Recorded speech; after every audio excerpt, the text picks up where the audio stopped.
রব্বে করিম, আমি আপনার জন্য হাদিয়া নিয়ে এসেছি। রব্বে করিম বলেন, কিসের হাদিয়া?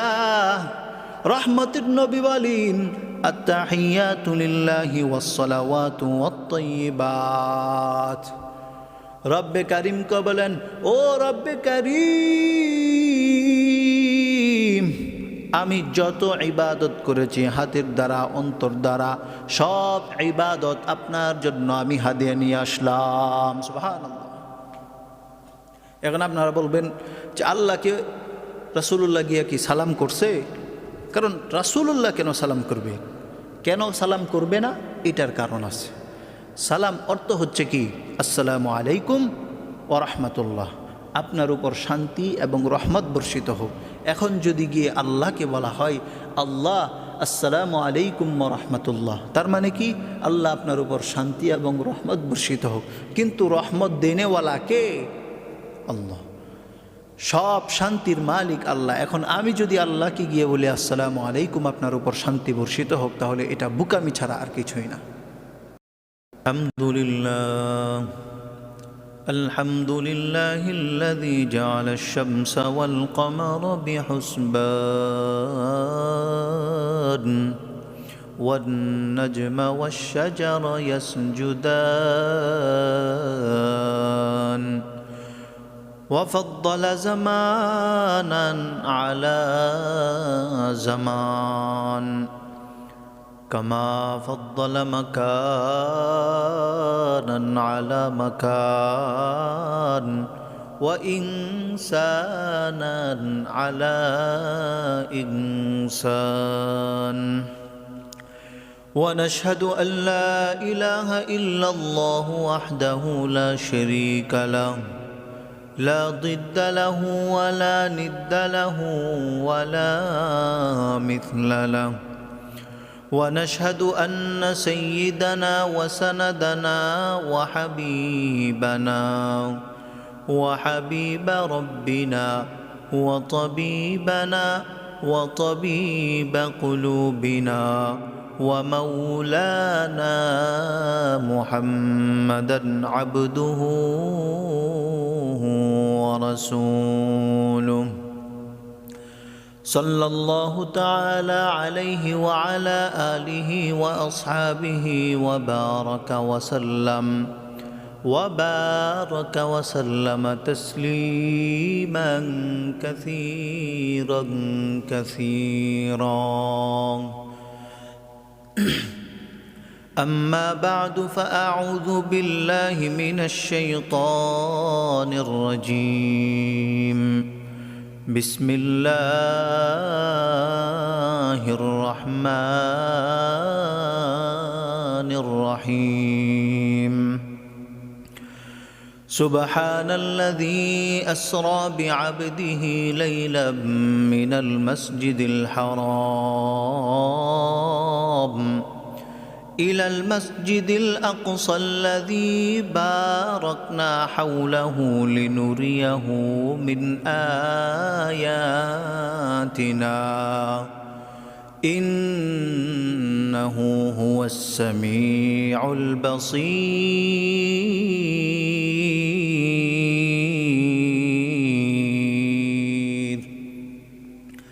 صدق الله العظيم وصدق رسوله النبي الكريم، ونحن على ذلك لمن الشاهدين والشاكرين، والحمد لله رب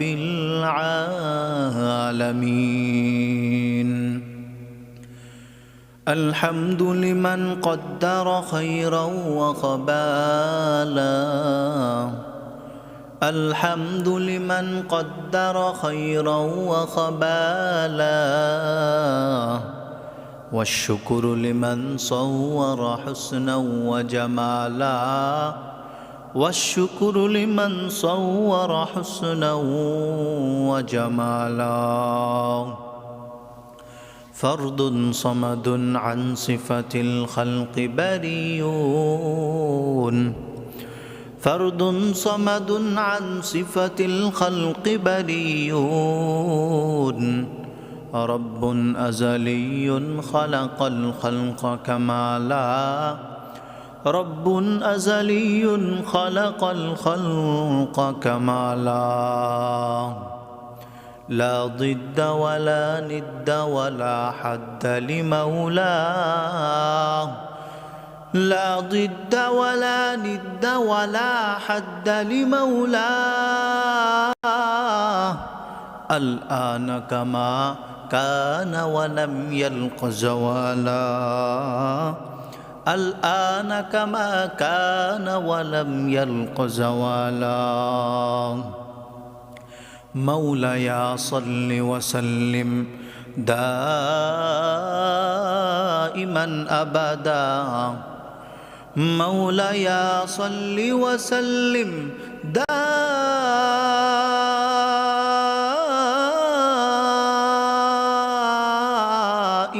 أبدا على حبيبك خير الخلق كلهم على حبيبك خير الخلق كلهم اللهم صل على سيدنا محمد وعلى آل محمد كما صليت على إبراهيم وعلى آل إبراهيم إنك حميد مجيد اللهم بارك على سيدنا محمد وعلى آل محمد كما باركت على إبراهيم وعلى آل إبراهيم إنك حميد مجيد رب كريم سورة بني إسرائيل مد جنادي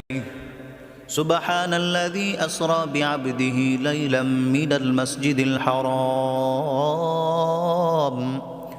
إلى المسجد الأقصى له لنريه من آياتنا إنه هو السميع البصير رب كريم سورة بني إسرائيل মধ্যে জানায় রহমতের নবীর সাথে এমন এক আযম দুনিয়ার জমিনে আমি আল্লাহ দুনিয়ার জমিনে এত এত নবী পাঠাইলাম অনেক নবীর সাথে আমার মেরাজ হয়েছে কিন্তু আমার মেরাজ হয়েছে ওই মেরাজ পৃথিবীর সব মানুষ জানার পর অনেক কাফের মুশরিকরা এটাকে অস্বীকার করেছে কিন্তু আমি আল্লাহ কোরআনুল কারীমের মধ্যে জানায় দিছি সুবহান ওই মেরাজটা ছিল বড় আশ্চর্যজনক কেমন আশ্চর্যজনক রব্বে কারীম স্বয়ং সূরাত বানি ইসরাঈলের মধ্যে বলেন সূরাতুল বানি ইসরাঈলের মধ্যে রব্বে কারীম বলেন সুবহানাল্লাযী আসরা বিআবদিহি লাইলাম মিনাল মাসজিদিল হারাম রহমতের নবীকে আমি মক্কা থেকে মদিনাতুল মুনাওয়ারার মধ্যে ঘুরাইলাম আবার ওই মদিনা মুনাওয়ারা থেকে আবার বাইতুল আকসা পর্যন্ত নিয়ে গেলাম এটা এক রাতের মধ্যে হয়ে গেছে এই কথাটা কাফের মুশরিকরা বিশ্বাস করতে চায় না রব্বে কারীম এটা ঘটিয়ে দেখাইছেন রহমতের নবীকে আল্লাহ পাক স্বয়ং আরশে আজিম পর্যন্ত ডেকে নিয়ে মালিকের সাথে সরাসরি কথা বলাইছেন এটা আমাদের রহমতের নবীর সাথেই সম্ভব অন্য কোনো নবীদেরকে আল্লাহ পাক এত কাছে নিয়ে যায় নাই আমাদের নবীকে যতটুকু কাছে নিয়েছেন যতটুকু মহাব্বত আল্লাহ পাক রব্বুল আলামিন আমাদের পয়গম্বরকে করেছেন অন্য কোনো নবীকে আল্লাহ তাআলা এত কাছেও নেয় নাই অন্য নবীদেরকে এত মহাব্বতও করেন রহমতের নবীকে কেমন করে মালিকের দরবারে হাজির করেছেন রহমতের নবী বলেন আমি আমার চাচাতো বোনের ঘরে আমি রাতের বেলা ঘুমাইতেছিলাম অনেকেই আরও বিভিন্ন মতামত দিয়ে এখানে উল্লেখ করেছেন কেউ কেউ বলেছেন হাতিমে কাবার মধ্যে রাসূলুল্লাহ ঘুমাইতেছিলেন রহমতের নবী বলেন আমি আমার চাচাতো বোন উম্মে হানির ঘরে রাতের বেলা ঘুমাইতেছিলাম হঠাৎ করে নজর করে দেখি জিবরাইল আমিন হাজির জিবরাইল আমিন কেমন করে হাজির হইল জিবরাইল আমিন তাকাইয়া দেখি উপরের দিক থেকে ছাদের দিক থেকে ভিতরে প্রবেশ করলো। রহমতের নবী বলেন, আমি জিবরাইল আমিনকে জিজ্ঞাসা করলাম, ও জিবরাইল, ঘরের মধ্যে দরজা থাকা সত্ত্বেও আপনি কেন উপর থেকে প্রবেশ করলেন? আপনি তো ঘরের ভিতর থেকেও প্রবেশ করতে পারতেন, দরজা দিয়া প্রবেশ করতে পারতেন, কিন্তু আপনি ছাদের উপর দিয়ে কেন প্রবেশ করলেন? জিবরাইল আমিন ডাক দিয়া জানায়া দেয়, ও রহমতের নবী, পর দিক থেকে উল্টাভাবে প্রবেশ করেছি। এর মানে বুঝে নেন, আজকে আপনার সাথে যা ঘটবে সব কিছুই হবে উল্টা। জিবরাইল আমিন ঘরের ভিতরে প্রবেশ করিয়া বলে, ও রহমতুল্লিল, চলেন আমার সাথে চলতে থাকেন। রহমতের নবীকে নিয়া জিবরাইল আমিন রওনা হয়ে গেল। জিবরাইল আমিন হাতিমে কাবার নিকট গিয়া বলে, ও রহমতুল্লিল আলামিন, আপনি এখানে শুয়ে পড়েন। রহমতের নবী ওইখানে শুয়ে পড়লেন। জিবরাইল আমিন বুকটাকে চিড়ে ফেলেছেন। বুকটাকে চিড়ে ওই ভিতরের যা কিছু ছিল সবগুলা বের করে একটা স্বর্ণের পাতিলের মধ্যে রাখলেন, স্বর্ণের পাত্রের মধ্যে রাখলেন। এরপরে এটাকে দুনিয়ার সব থেকে উত্তম পানি দ্বারা দৌত করলেন। সেই উত্তম পানিটা হলো আবে জমজম। রহমতুল্লিল আলামিন কলবটাকে ওই আবে জমজম দ্বারা দৌত করলেন। দুনিয়ার সব থেকে দামি পানি হলো আবে জমজম। যারা হজ করতে যায় ওই হাজিরা ওইখান থেকে পানি পান করে, যেই নিয়তটা করে এই পানিটা পান করে। রব্বে কারিম বলেন, বান্দা যখন হজ করতে গিয়ে ওই আবে জমজমটা পান করবে, যেই নিয়তে যে উদ্দেশ্যে পান করবে, আল্লাহ পাক রব্বুল আলামিন তার ওই নিয়তটাকে কবুল করে নেন। এত দামি পানি, ওই দামি পানি দ্বারা রহমাতুল্লিল আলামিনের কলবটাকে দৌত করেছেন। দৌত করার পর এটাকে আবার জোড়া লাগাইয়া দিছেন।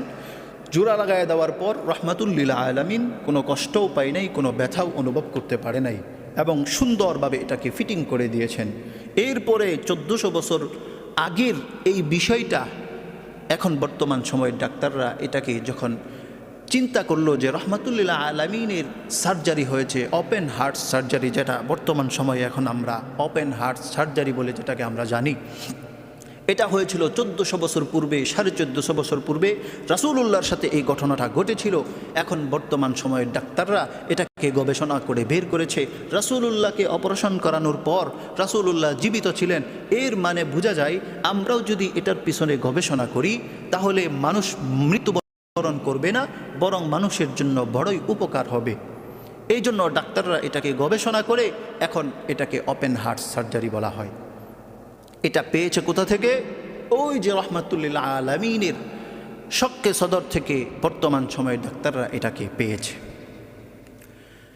সব কিছু যখন পরিপূর্ণ হয়ে গেল, রহমাতুল্লিল আলামিনের কলবটাকে ভিতরে বসাইয়া দিল। এইবার রহমাতুল্লিল আলামিন গভীর নজর করে তাকাইয়া দেখে জান্নাতি একটা বাহন এই দিকে অবস্থান করছে। রহমাতুল্লিল আলামিনকে ডাক দিয়া বলে, ও রহমাতুল্লিল আলামিন, ওই বাহনের মধ্যে আপনি উঠেন। জিবরাইল আমিন সামনে বসছেন, রাসূলুল্লাহ পিছে বসেছে। এখন অনেক মানুষ বলবে, জিবরাইল আমিন কেন সামনে বসলো, রাসূলুল্লাহ কেন পিছনে বসলো? এটা তো বেয়াদবি।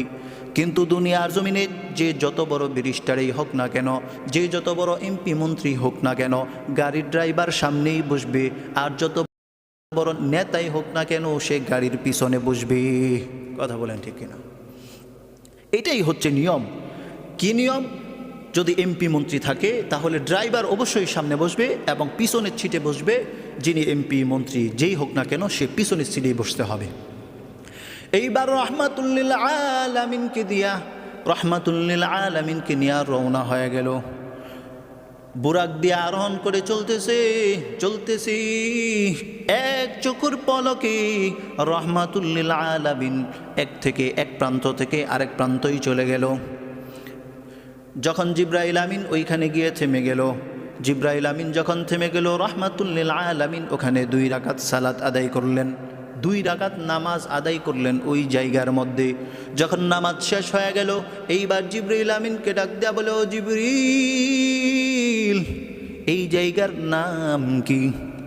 জিবরিল আমিন জানায়া দেয়, এই জায়গার নাম হলো মদিনাতুল মুনাওয়ারা, যেখানে আপনি মক্কা থেকে পরবর্তীতে হিজরত করে এখানে আপনি আসবেন। এই জায়গার নাম হলো মদিনাতুল মুনাওয়ারা। এইবার রাসূলুল্লাহকে বুরাকির মধ্যে আরোহণ করিয়া আবার রওনা, আবার গিয়ে আরেক জায়গায় থেমে গেল। আরেক জায়গায় যখন থেমে গেল, রাসূলুল্লাহ ওইখানেও নেমে 2 রাকাত সালাত আদায় করলেন। 2 রাকাত সালাত আদায় করিয়া বলে, ও জিবরিল, এটা কোন জায়গা? এইবার জিবরিল আমিন জানায়া দেই, এটা হলো সিনাই পর্বত, যেখানে মূসা কালিমুল্লাহ রব্বে করিমের সাথে কথা বলতো। সুবহানাল্লাহ।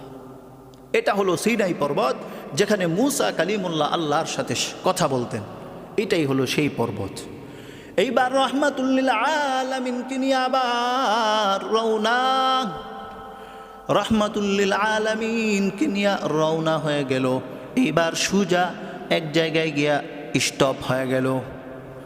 যখন ওই জায়গার মধ্যে রাসূল গিয়া থেমে গেল, জিবরাইল আমিনও গিয়া থেমে গেল। তাকাইয়া দেখে বিশাল বড় এক জায়গা, রাতের গভীর। ওই গভীর রাতে মুসল্লির অভাব নাই, মসজিদ ভর্তি মুসল্লি। রাহমাতুল লিল আলামিনকে জিবরাইল আমিন সুজা মেহরাবের মধ্যে গিয়া ঢুকাইয়া দিছে। রাহমাতুল লিল আলামিনকে জিবরাইল আমিন ডাক দেয়া বলে, ও রাহমাতুল লিল আলামিন, আপনি এখানে নামাজ আদায় করান, আপনার জন্য সমস্ত মুসল্লি অপেক্ষমান, আপনি এখানে সালাত আদায় করান। রাহমাতুল লিল আলামিন ওইখানে গিয়া নামাজ আদায় করাইলেন।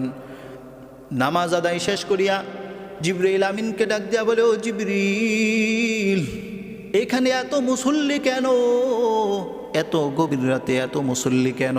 এত মুসল্লি কোথা থেকে আসলো? এইবার জিবরাইল আমিন জানায়া দি, ও রাহমতের নবী,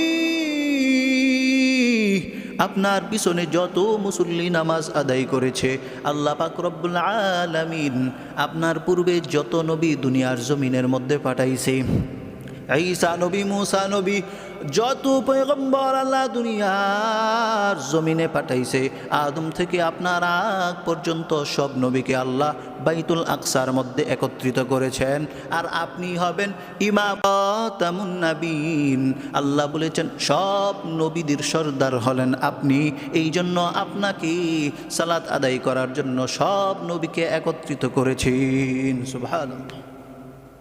রাহমাতুল লিল আলামিনের আরেকটা উপাধি ছিল, সেটা হচ্ছে ইমামুল মুরসালিন, অর্থাৎ সমস্ত নবীদের সর্দার হলেন রাহমাতুল লিল আলামিন, আমাদের নবী। এটা হচ্ছে রাসূলুল্লাহর এক্সট্রা মুজিজা। সব নবীরা রাসূলুল্লাহর পিছনে নামাজ আদায় করছেন। যখন নামাজ শেষ হয়ে গেল, এরপরে অন্যান্য নবীরা ভাষণ দিতেছে, অন্যান্য নবীরা কথা বলতেছে, ভাষণ দিতেছে। ভাষণ দিতে দিতে সবাই যখন শেষ হয়ে গেল, এইবার রাহমাতুল লিল আলামিন কথা বলতেছেন, বক্তৃতা দিতেছেন। বক্তৃতা যখন দিতেছেন, সমস্ত নবীরা বলতেছে রাহমাতুল লিল আলামিনকে খাতামুন নাবিয়্যিন, শেষ নবী এমনি এমনি বানানো হয় নাই, বরং এই নবীর কথার মধ্যে জাদু আছে। এত চমৎকার আলোচনা করেছেন, যার কারণে সব নবীরা অবাক হয়ে গেছে যে হ্যাঁ, তিনি শেষ নবী হওয়ার যোগ্য, আমাদের মধ্যে কেউ শেষ নবী হওয়ার যোগ্যতা রাখে না। তো রব্বে কারীম সূরাতুল বানি ইসরাঈলের মধ্যে বলেছেন, সুবহানাল্লাযী আসরা বিআবদিহি লাইলাম মিনাল মাসজিদিল হারাম ইলাল মাসজিদিল আকসাল্লাযী বারাকনা হাওলা লিনুরিয়াহু মিন আয়াতিনা ইন্নাহু হুয়াস সামিউল বাসীর।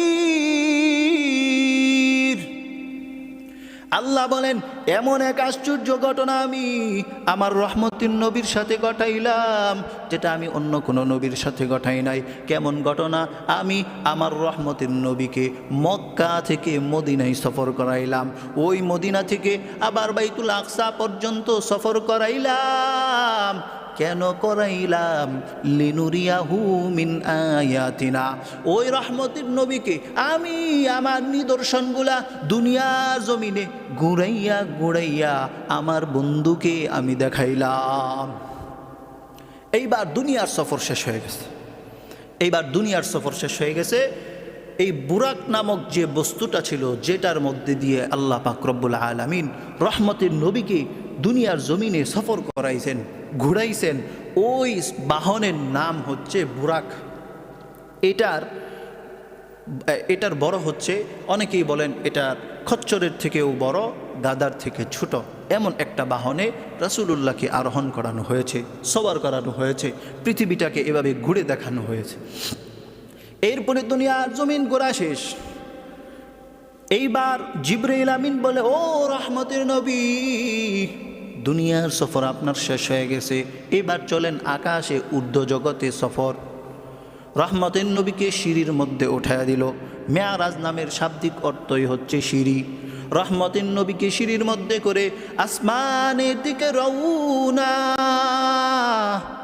রহমতের নবীকে নিয়ে যখন আসমানের দিকে রওনা হয়ে গেল, প্রথম আকাশের মধ্যে গিয়া যখন হাজির, আকাশের মধ্যে গিয়া জিবরাইল আমিন প্রথম আকাশের দরজার মধ্যে গিয়া ঠক ঠক আওয়াজ দিল। ভিতর থেকে আওয়াজ দিল, মান আনতা, তুমি কে? বাহির থেকে জিবরাইল আমিন জানায়া দেয়, আনা জিবরিল, আমি হলাম জিবরিল। ভিতর থেকে আওয়াজ আসে, ওয়া মাম্মাক, তোমার সাথে কে? জিবরাইল আমিন বলেন, রাহমাতুল লিল আলামিন। ভিতর থেকে প্রশ্ন করি, তুমি দুনিয়ার জমিনে এক প্রান্ত থেকে আরেক প্রান্তের মধ্যে ভ্রমণ করো, তোমার কোনো অনুমতি লাগে না। প্রথম আকাশ থেকে সপ্তম আকাশ পর্যন্ত তুমি ঘোরাফেরা করো, তোমার কোনো অনুমতির প্রয়োজন হয় না। কিন্তু তোমার সাথে যাকে তুমি নিয়ে আসলা, ওই ব্যক্তির কি অনুমতি আছে কি না? এইবার জিবরাইল আমিন জানায়া দেয়, ও আকাশের ফেরেশতা, শুধু অনুমতি আছে এটাই না, বরং রব্বে কারীম ওনাকে স্পেশালি দাওয়াত দিয়া আল্লাহর কাছে নিয়ে যাওয়ার জন্য বলেছে। এইবার জিবরাইল আমিন বলে, দরজা খুলে দাও। ভিতর থেকে আওয়াজ আসলো, আমি কেমন করে দরজা খুলবো? জিনাকে তুমি নিয়ে এসেছ, ওই রহমতের নবীর কাছে যান, প্রথম আকাশের চাবি, দরজার চাবি। রহমতের নবী বিসমিল্লাহ বলে দরজার তালার মধ্যে হাত লাগাইলেন, হাত বুলাইলেন, সাথে সাথে প্রথম আকাশের দরজা খুলে গেল। এইবার রহমতের নবী ওই প্রথম আকাশের মধ্যে ঢুকে গেলেন। রহমতের নবী বলেন, আমি বাহির থেকে দেখলাম একটা ছোট্ট জায়গা। পৃথিবীর জমিনে আমরাও দেখি আকাশটা এক দিক থেকে আরেক দিকে ঝুলে গেছে, মনে হয় এই দিক থেকে আকাশটা দৌড়ে গেলে ওই দিকে ধরা যাবে, ওই রকমভাবে আমরাও মনে করি।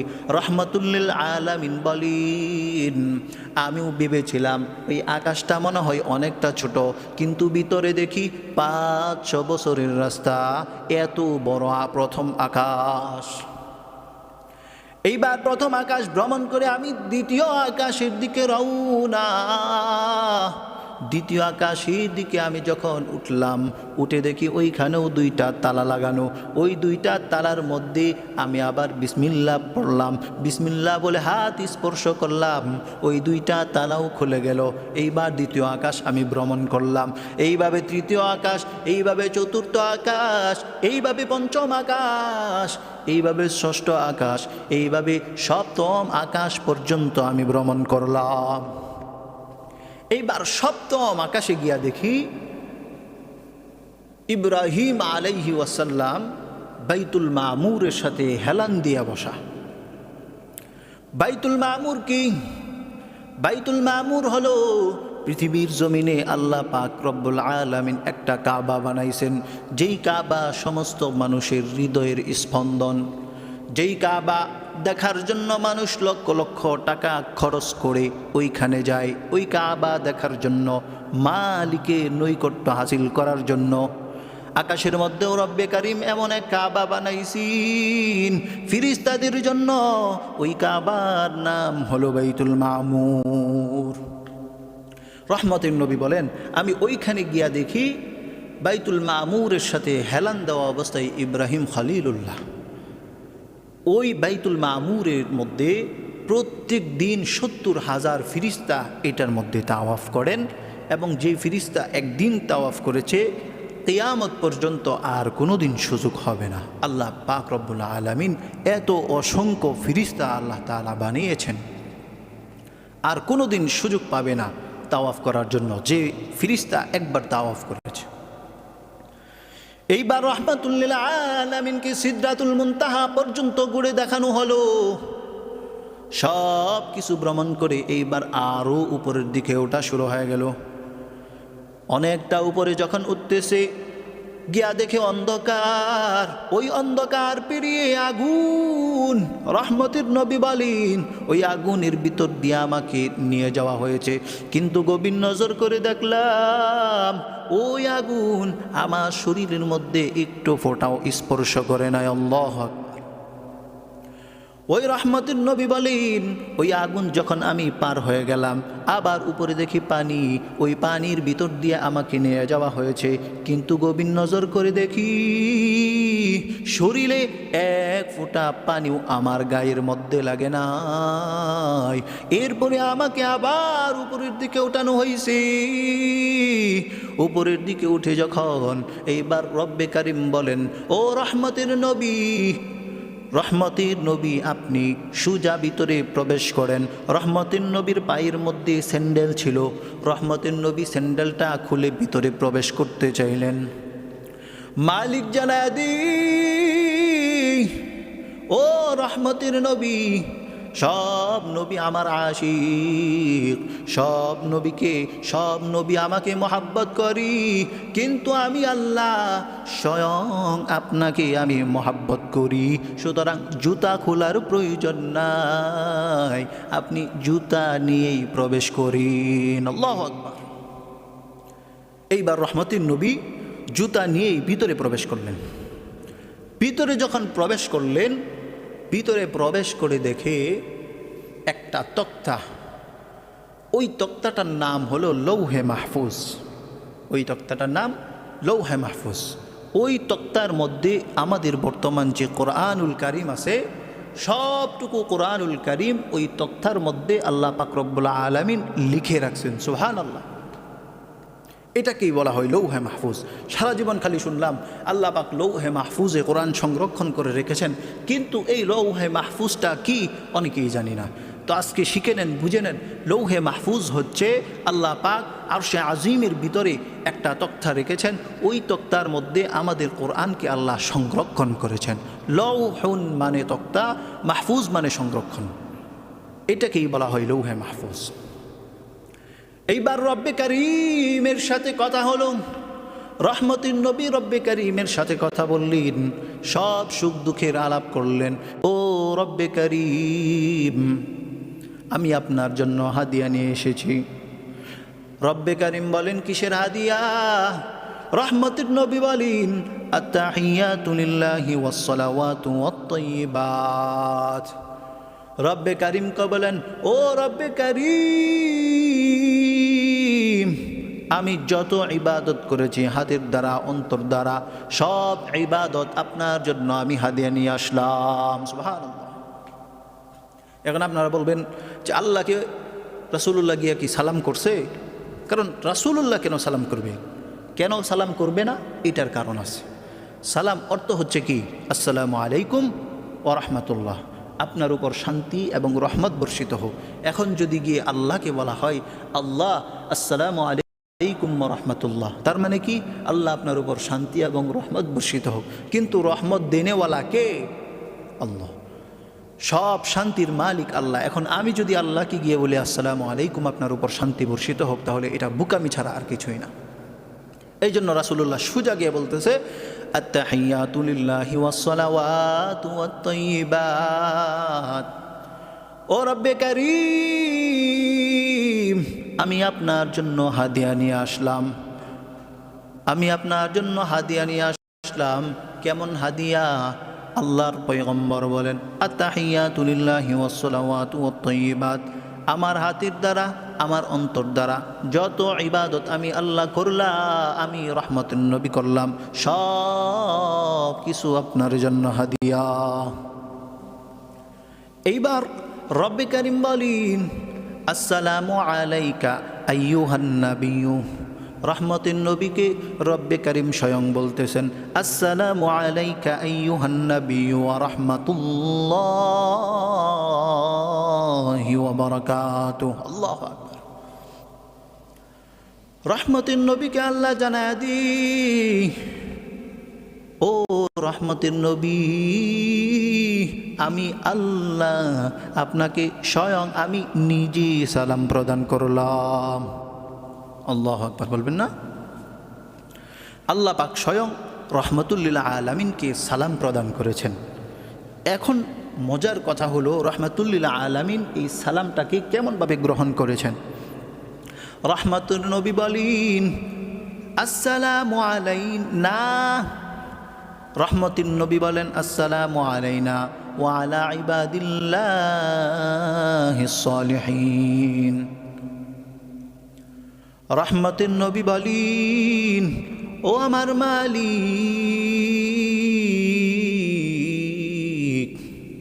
আমাকে একা সালাম দিলেন, কিন্তু আমি রহমতের নবী, আমি একা সালামটাকে নিব না। আপনার রহমত, আপনার বরকত আমি একা নিব না, বরং আমার উম্মতের জন্য আমি আপনার রহমত এবং বরকত নিয়ে নিলাম। রহমতের নবী কেমন দয়ালু!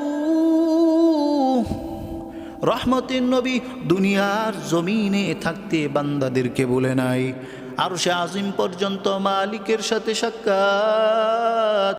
ওই রহমতের নবী আরশে আজিম পর্যন্ত গিয়া উম্মতদেরকে বলে নাই। সুতরাং ভুলে যাবে এটাই না, রহমতের নবী দুনিয়ার জমিনে ফিরে এসেও উম্মতকে বলে নাই, এখন পর্যন্ত উম্মতকে বলে নাই, কাল কিয়ামত পর্যন্ত রহমতুল্লাহকে বলবেন না। এইবার রব্বে কারীমের সাথে কথোপকথন হয়ে গেল, সব শেষ হয়ে গেল। সব কথোপকথন শেষ হওয়ার পর এইবার রহমতুল লিল আলামিনের বিদায়ের পালা।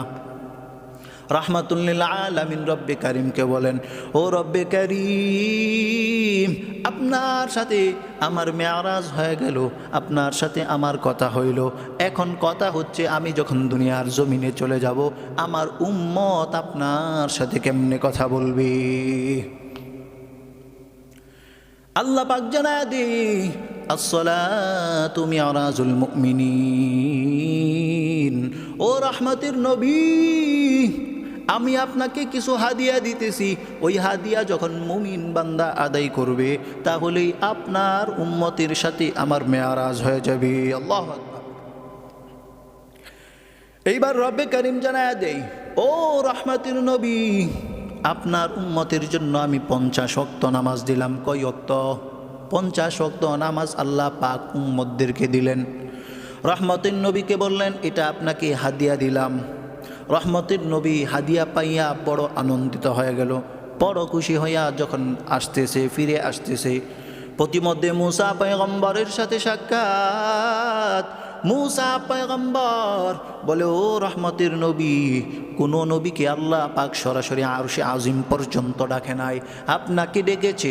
ও রহমতের নবী, আপনাকে কি দিয়েছে আমাদেরকে একটু শোনান।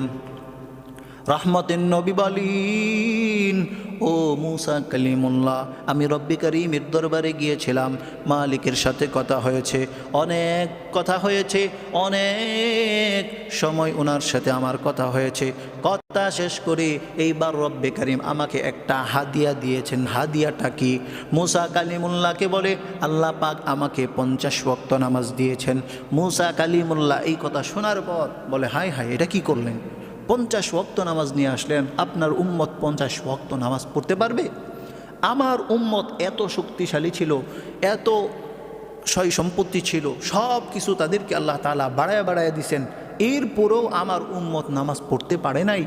আর আপনার উম্মত হচ্ছে দুর্বল, ওই উম্মত 50 ওয়াক্ত নামাজ কেমনভাবে আদায় করবে? রহমতের নবী এইবার হতাশ হয়ে গেলেন। মূসা কালিমুল্লাহ বলে, যান যান, রব্বে কারীমের থেকে এই নামাজগুলা কমায়া আনেন। রহমতের নবী মালিকের দরবারে হাজির। রহমতের নবী হাজির হইয়া বলে, ও মালিক, আপনি আমার উম্মতের জন্য 50 ওয়াক্ত নামাজ দিয়েছেন। আমার উম্মত বড় দুর্বল, এত নামাজ আমার উম্মত আদায় করতে পারবে না, সুতরাং কিছু কমাইয়া দেন। এইবার রব্বে কারিম 5 ওয়াক্ত নামাজ কমাইয়া দিয়েছেন, এবার হলো 45 ওয়াক্ত। আবার মুসা কালিমুল্লাহর সাথে সাক্ষাৎ। এইবার মুসা কালিমুল্লাহ বলে, ও রহমতের নবী, এখন কয় ওয়াক্ত এনেছেন? বলে 45 ওয়াক্ত। মুসা কালিমুল্লাহ বলে, এটাও পারবে না, আরও কমাইয়া আনেন। এইভাবে যেতে যেতে 5 নং 45, 9 বার গিয়া 45 ওয়াক্ত কমায় আনছেন। এবার থাকে কত? 5 ওয়াক্ত। এইবার মাত্র 5 ওয়াক্ত আছে। এইবার রহমতের নবী 5 ওয়াক্ত নিয়ে আসতেছেন। এইবার মুসা কালিমুল্লাহর সাথে আবার সাক্ষাৎ হয়ে গেল। এবার মুসা কালিমুল্লাহ বলতেছে, 5 ওয়াক্ত নিয়ে আসছেন, 5 ওয়াক্ত তো পড়তে পারবে না, যান আরও কমায় নিয়ে আসেন। রহমতের নবী বলেন, ও মুসা কালিমুল্লাহ, রব্বে কারিমের কাছে আমি 1 বার নয়, 2 বার নয়, 3 বার নয়, 4 বার নয়, 9 বার গিয়েছি, এখন আর যাইতে পারবো না, আমার বড়ই লজ্জা লাগে। রব্বে কারিম বলেন, ও রহমতের নবী, আপনার উম্মতকে আমি 50 ওয়াক্ত নামাজ দিয়েছি, কথা ঠিক, কিন্তু আপনি কমাইতে কমাইতে 5 ওয়াক্ত পর্যন্ত নিয়ে এসেছেন। ও রহমতের নবী, আপনার উম্মত যখন ভালোভাবে উজু করিয়া, সুন্দরভাবে উজু করিয়া আমার মালিকের কুদরতি পায়ে যখন সিজদা করবে, প্রতিদিন 5 বার সিজদা করবে, মুয়াজ্জিনের আজান শোনার সাথে সাথে উম্মতেরা যখন মসজিদে চলে যাবে, নামাজ আদায় করবে, আমি ওই 5 ওয়াক্তর বিনিময়ে 50 ওয়াক্ত নামাজের সওয়াব দান করব। সুবহানাল্লাহ।